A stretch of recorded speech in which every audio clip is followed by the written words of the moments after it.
Nopal can treat some viral respiratory infections. This is because it contains some substances that have found to have antiviral activities. Nopal has some antioxidants and may therefore destroy free radicals in the body. This may help to reduce the risk of oxidative stress and other associated chronic diseases. Nopal belongs to the cactus family and may be classified as a vegetable. About 3 to 5 servings of vegetable is allowed in a day. A serving of Nopal is 1 cup.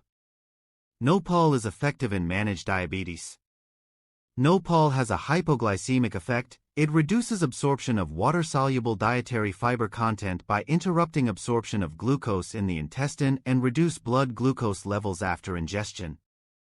Some studies indicate that consuming 500 grams of Nopal can help regulate blood sugar in people with diabetes. Nopal is effective in the treatment of metabolic syndrome. Nopal is high in physicochemical, nutritional and nutraceutical characteristics that helps improve metabolic parameters such as triglyceride, cholesterol, fasting glucose, blood pressure and abdominal circumference. Fresh Nopal should be peeled and can be eaten either raw or cooked, in salads and in other dishes. A consumption between 200 and 500 grams is indicated to obtain the health benefits. Nopal may be effective against diabetes as it has showcased a positive effect on glucose and insulin regulation, as well as an increase in total body antioxidant activity in a human trial.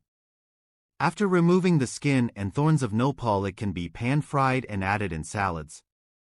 It can be consumed up to 7 days a week and serve as 1 portion, 80 grams, out of the 5 a day recommended portions of fruits and vegetables.